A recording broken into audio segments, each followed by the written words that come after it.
Here's how to block someone on Messenger. Now open up Facebook Messenger here. You can see I'm on an iPhone, but you can do the same steps on Android or a computer. There are two different ways we can block the person. The first way is to get to your settings.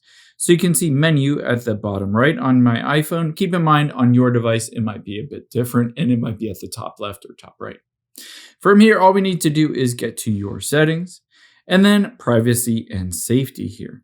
Now within here, you can see reported chats or hidden contacts, but specifically getting to blocked accounts is towards the bottom here.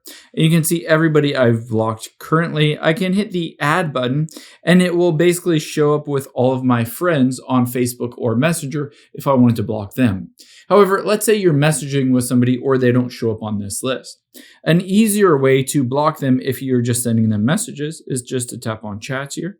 And let's say I wanted to block this person, Lori. I can just press and hold on the conversation. And then towards the bottom, you can see block. I can tap on that button and it says block this person, unfriend them on Facebook, prevent unwanted contacts. And keep in mind, the most important part is they won't be notified and they won't know that you have blocked them.